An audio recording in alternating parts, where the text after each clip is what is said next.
when I read the scripts, I felt impacted by them. I was moved by them. I was moved by the writing. When I heard them aloud at the table read, I was totally blown away.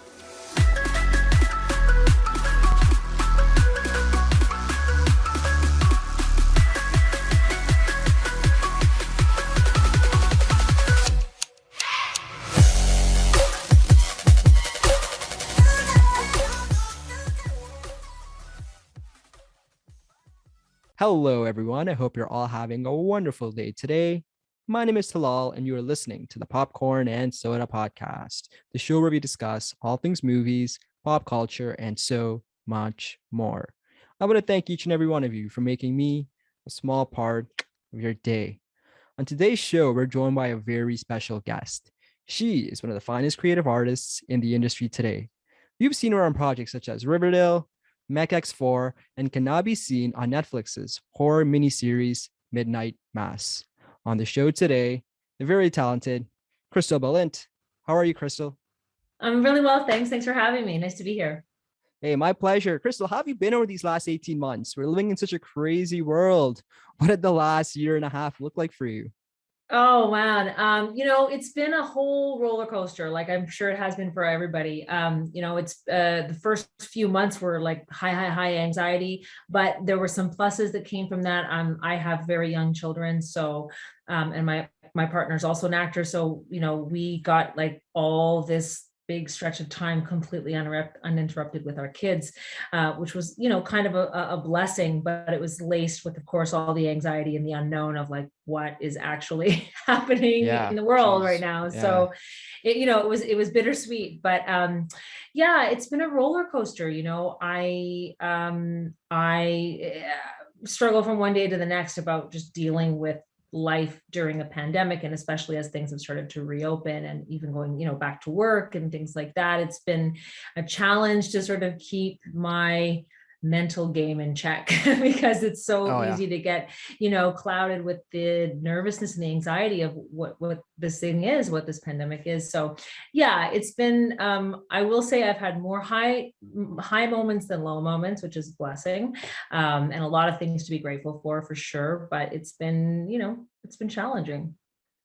Yeah, definitely. And it's one of those things where, especially as you mentioned, being a creative artist, when the entire world just kind of stops and just your entire career and your profession kind of just stops based on just what everything's happening and the information that's coming in, the lack of credible information. This whole like last 18 months have just been so crazy. And it's good to see that a lot of people that are whether in the arts or not, they're somewhat returning to a normal or whatever a new normal even looks like nowadays, right? Totally. I mean, we were really lucky in the film industry because for a couple of reasons, but chief amongst them is that, the film industry has, for the most part, a lot of money.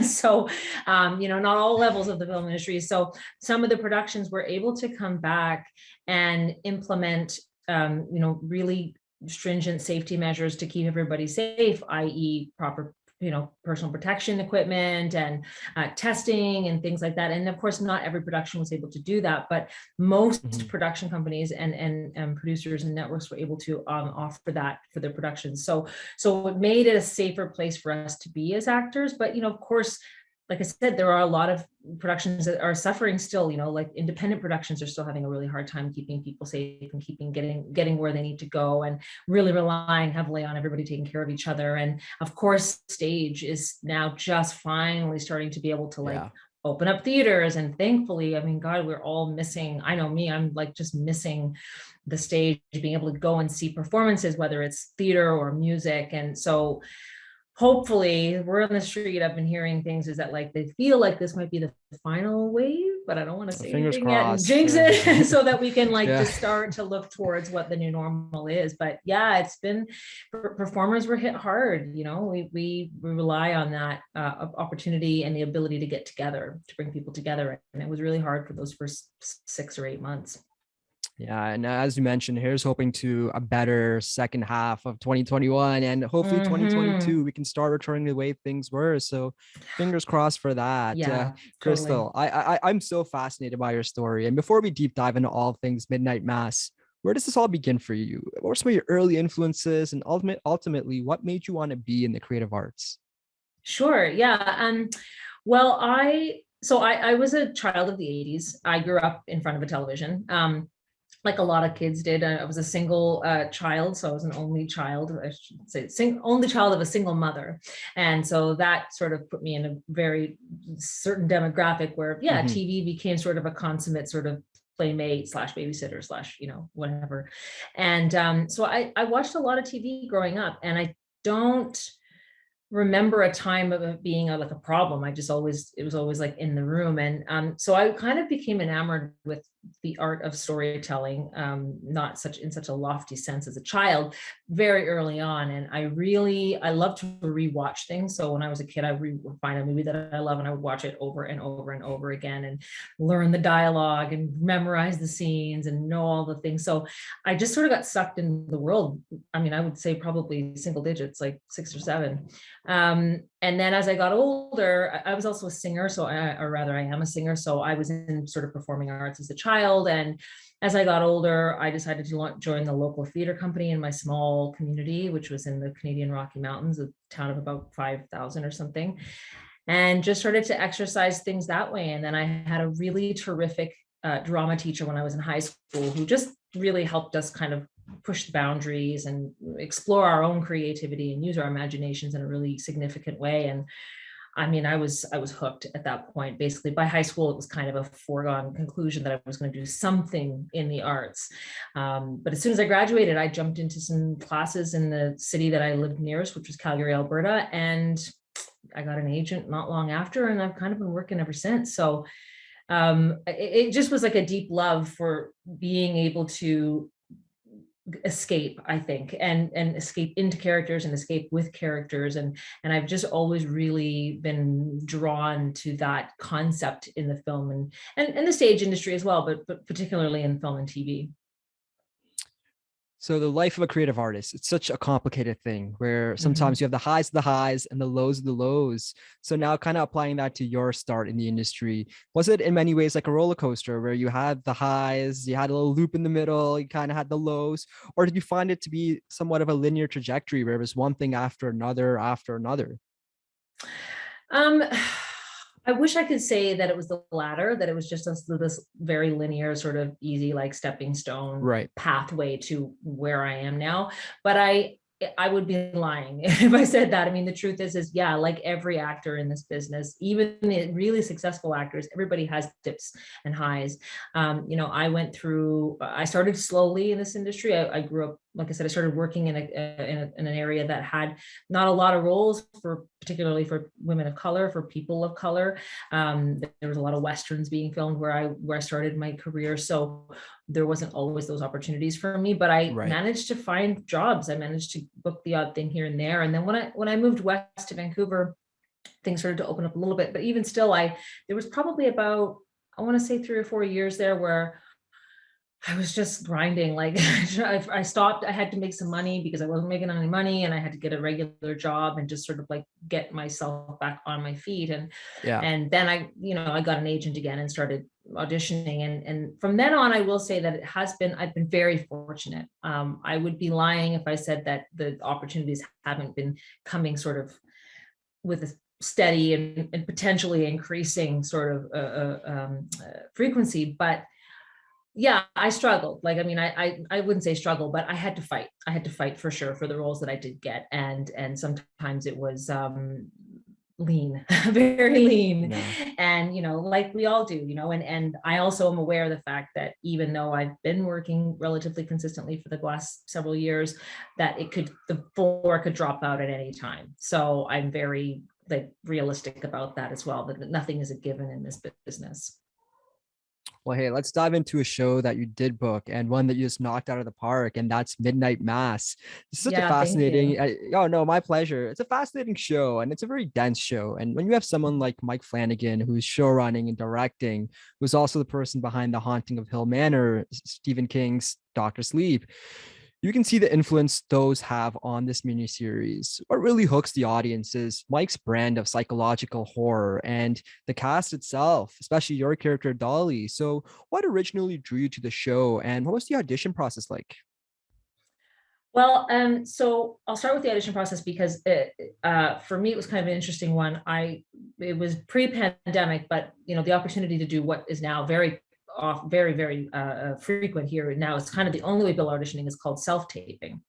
So Mhm. at this time, I was asked to audition for this role. This is the end of 2019. And I'm in Vancouver, but I was asked out of the Los Angeles office to audition, or the casting office in LA, to send a tape. And it was just before the holidays. So it was like 3 or 4 days before Christmas or something when I was asked to submit it. And of course, the holidays are always a busy time. Yeah. And so again, at the time I had very small children. And so I thought, okay, I'll get it done, and then it'll be Christmas. And so I quickly did it with my partner, who, like I say, who's also an actor. And so we did it really quickly, sent it off, and then I went into the Christmas season, and I really kind of forgot about the tape. I just put it to the back of my brain, as you sometimes do, but I didn't really put any Mhm. real weight onto it. And then about 2 weeks into the new year, I got a call from my agent saying, "Oh, you booked this job with Mike Flanagan." And I was like, "Mike Flanagan? Oh, I don't like, I didn't really actually know." And the details when I got the audition were really, really scarce. My character description was like a sentence long. I think it Right, really only right. said she's Lisa's mother. It was under that it wasn't called Midnight Mass. It was under a working title. So I actually didn't, in the rush to get it done, I didn't even clock any of the details. So then I immediately looked up Mike and realized, oh, right, Haunting of Hill House, which I've seen it advertised, but I hadn't seen it because I'm not a huge horror fan myself. And I immediately we watched Haunting of Hill House, and just were floored. I mean, we were so impressed with the show, like so many people were. Mhm. And then I was over the moon about the fact that I was going to get to work with this guy and quite a few of the same cast, because like he likes to work with a lot of the same people. So I was just like starstruck. And when I got the scripts, I mean, they were so, you've seen the show, I'm sure. So, you on the page, they were just as impactful on the page. And so when I read the scripts, 'cause I got them all in one go, it was just such a journey to go on. And I did not see the twists and turns coming, just like everybody else when you're watching the show. I was really, really so impressed. And what drew me to it was just like the caliber of it, the caliber of the show, the caliber of the writing, the caliber of the cast. And having seen Hill House, I just was like, oh my God, this is just like a dream come true. Definitely. And is this a show that you guys shot during COVID, or was this just pre-COVID? And if so, it sounds like you may have. What was that entire experience like? Yeah, so we did shoot it during COVID. We were originally slated to go to camera in the middle of March of 2020. And all we had time to really do was we did some camera testing, and then we did a big table read with all 7 episodes in one day with the entire cast, which was terrific. And then we had a cast dinner. And at that time, there were rumblings of things. I think between the end of the table read to the beginning of the cast dinner, that's when like we heard the NBA was shutting down, and like Tom Hanks had COVID, and suddenly it became this whole thing. Yeah. And we were supposed to go to camera the following week, and we got an email like 48 hours later saying we're postponing. We're pushing by 2 weeks, and then it was like an indefinite push. And there was a time there where we knew it was going to get made. We just didn't know how long that lockdown was going to last. So it turned out that we ended up coming back to camera after about 5 months, so in August Wow. of 2020. And everybody was still attached to the project, which was lovely, because we could have lost people in that time because we didn't know. And by which I mean lost them to other projects, of course. And in that time, of course, Netflix had implemented all kinds of, like a lot of production companies, all kinds of real safety measures to just ensure that we were going to be coming back to the safest possible place to be able to do this work. We were actually one of Netflix's first shows back up after the lockdown. So they were really, really stringent about all of the rules, which was really lovely, in fact, because it was a little daunting at first. We had to watch all kinds of safety videos to get up on all the things. But what it meant is that when we got there, once everything was said and done, for many of us, it was like the safest place we could possibly be, because outside of our home, Yeah. because we knew we were really being taken care of. So it was wild. It was wild. And it was like a great equalizer, because no one had been through it. So we were all kind of like huddling up to each other to go like, oh my gosh, this is so scary. What is this? But yeah, it was a trip, but we got through it. And I think it actually worked to our benefit to be able to bond in that way over something so, world rocking, really. As an actress yourself, did you find any adjustments or kind of like a period where it's difficult to kind of expose yourself as an actress and just let your creative like integrity and your acting, everything just flow out. And now you're in this environment where it's things are restricted, things you have to watch out for social distancing with your mask, this and that. Mm. Did you find it to be a bit of a transition, or did it kind of just click one day where it's like, you know what, we're all in this together, just be the best you can, deliver the lines the best you can? What was your experience of that like?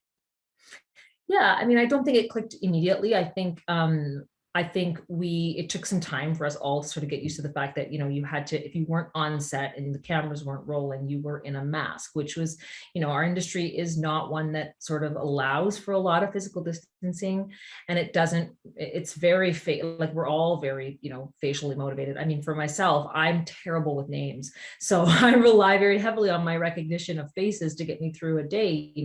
On a set, you're interacting with sometimes 50 to 100 people over the course of a week. So that was really challenging. Like there's people who we worked through that whole time that I couldn't spot them. I couldn't recognize them on the street if I saw them without a mask on, because I don't know what their bottom half of their face looks like. You know what I mean?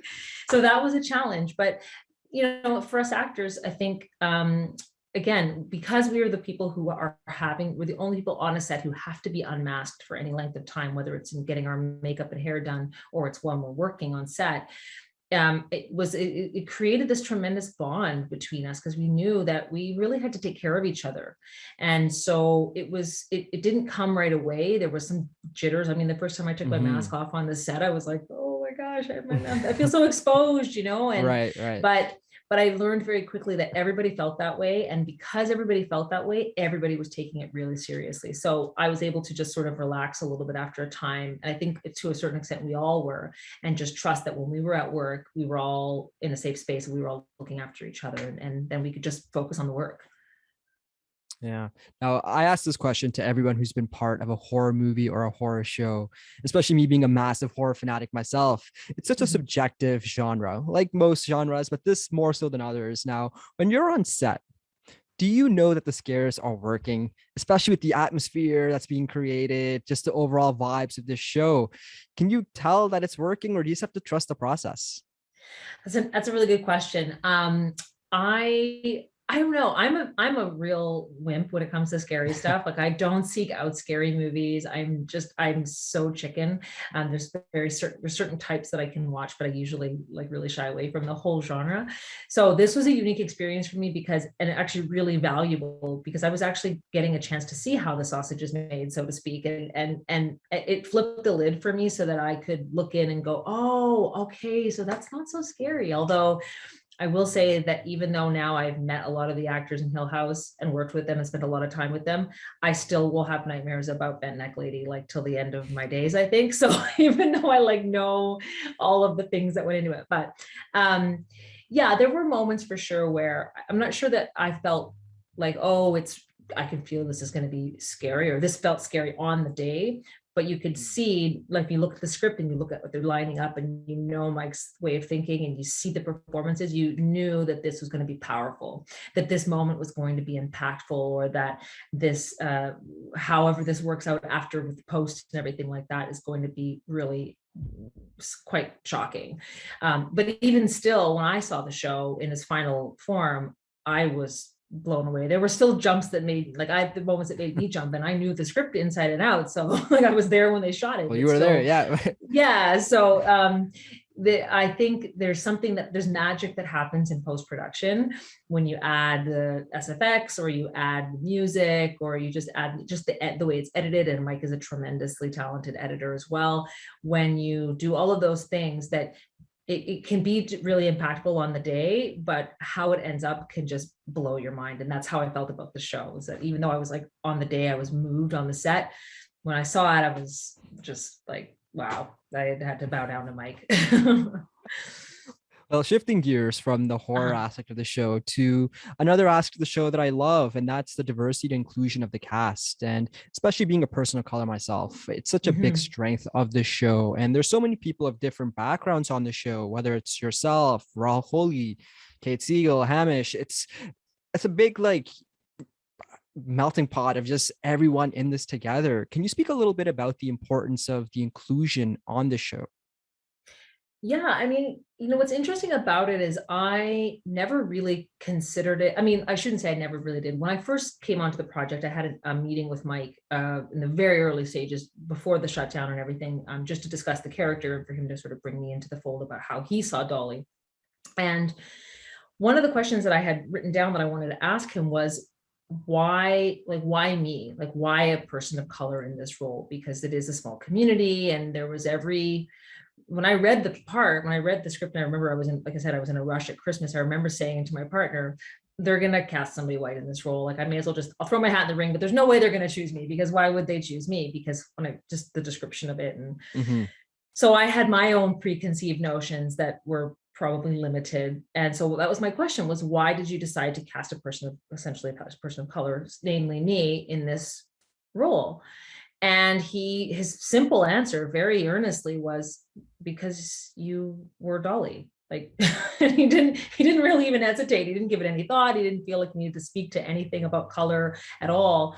And that really set me at ease, because I realized that not only is it's an interesting way to reframe the idea of inclusion, and making it less about making sure that we have everyone represented, which I think is important, obviously, because everybody's Mm-hmm. stories deserve to be heard and be told, and respected. But when you reframe it in a way that's like, well, you just are that person, or you just were the best person for the role, then by which I mean your work was the strongest, or you connected with the work, or you said the words the way that I believed I heard them in my head.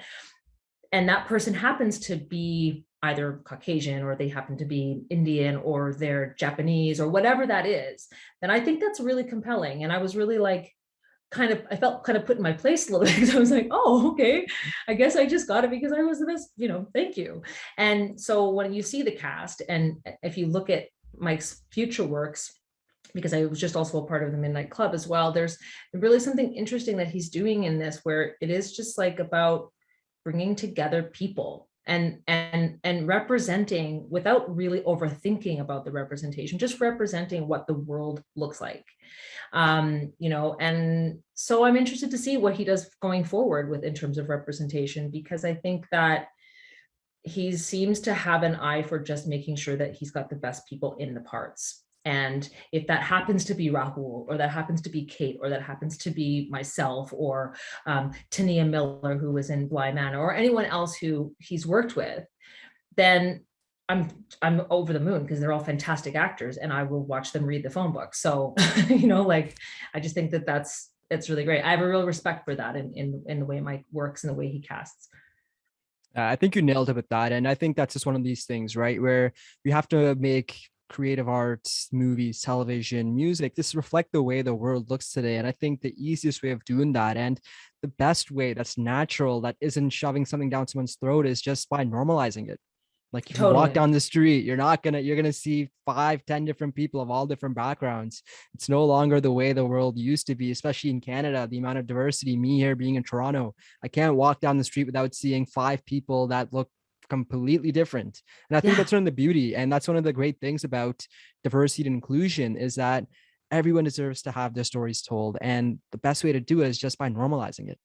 Absolutely. I couldn't agree more. And that's what I think was so lovely about this show, is that, the fact is that there are communities, like, I think I'd seen some rumblings on Twitter or someplace in the interweb space about people saying, well, there's too many white people or something like that on Crockett. And I don't take issue with it, because everyone's entitled to their opinion. But I have to say, I grew up in a small community, a very small community.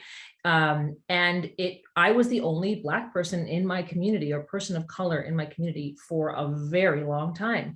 And that's not because like people chose, like, there was no racism necessarily, there was no like exclusion, it just was the fact that it was a small community. So I think that the way that he's represented Crockett Island is really lovely, because there are people there of color, but they're not very many. And the fact is there are communities like that are primarily Caucasian, with like little, pockets of color. Yeah. And that's okay too. Like, I mean, as long as it's not, there wasn't, I mean, I shouldn't say it's okay, because obviously that's an exclusion. There's some exclusion in Crockett, but it is a representation of a part of our world.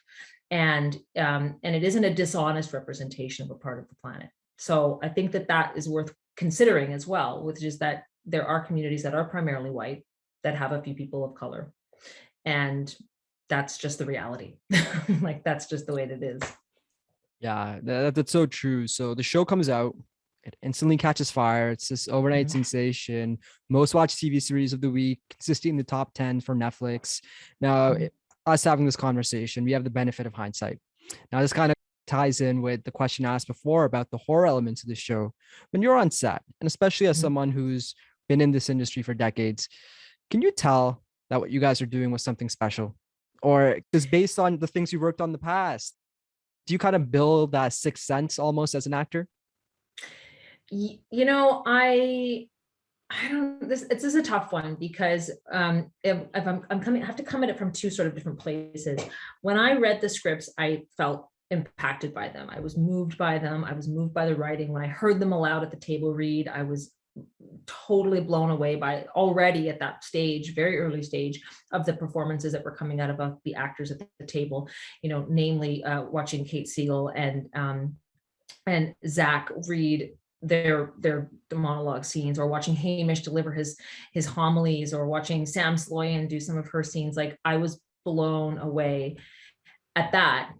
And so I knew when I came home from that table read, I knew that this was going to be something that was going to affect people. That was just an obvious observation.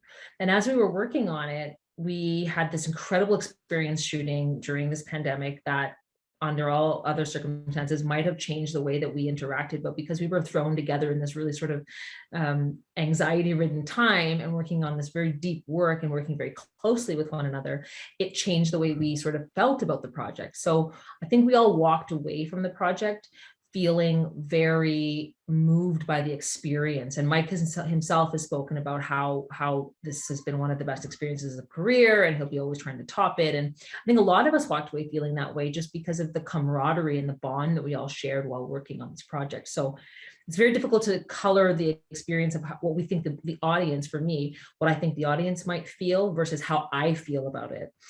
But I would be lying if I said that I am not that I'm surprised by the fact that people are affected by it, because it's very effective work and it's very affecting work. The actors did such tremendous work with all their scenes and their characters, and I believe every single person when they're on screen. And when someone leaves the frame, I'm so excited to see the next person. And that's not just because these people are like my friends now, but because their work is so dialed in, and the words are tremendous, and they're deep and they're personal. And I just think that I did feel that when we finished it up, and as a viewer, I couldn't wait for the show to come out. I've never been more excited to see something that I've been in. So yeah. There you go.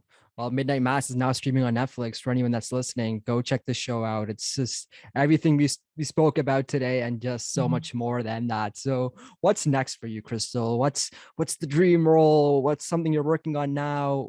What's going on in your world? Well, the next thing you'll be able to see me in is I've worked on Mike's upcoming project, which is the Midnight Club for Netflix, and that'll be out, I think, sometime next year. Although I don't have dates yet. So I'll be doing something like that, which was a lot of fun. And I can't wait for people to see that, because, again, tremendous, talented actors and all the things that come with a Mike Flanagan Yeah. project. I'm also working on, I've done a couple episodes of Supergirl, so that'll be out this fall in the final season, which is exciting. And then I've got some other stuff lined up that I'm excited to be able to talk about, but I can't yet. So stay tuned. I'm just excited to just kind of keep doing good work. And I'm really fortunate that I keep doing, I keep getting attached to projects that I love. So yeah. Well, that's wonderful. As we wrap up with the great Crystal Balint, it is now time for a segment I call the final act. Crystal, I'm going to ask you 10 rapid fire questions about your likes, your dislikes, and I just want the first thing that pops to your mind. But here's the catch. Okay. We're going to try to get through them in 60 seconds or less. You up for Okay. it? I'm up.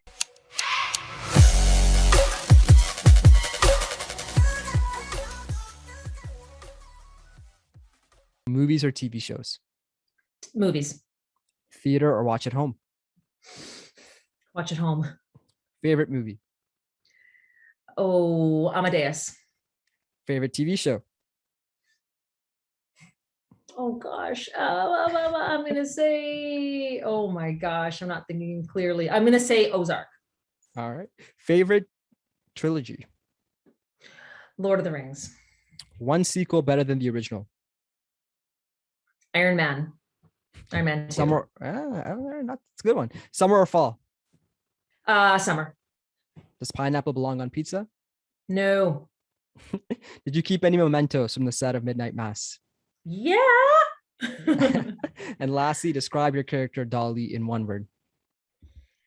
um Faithful.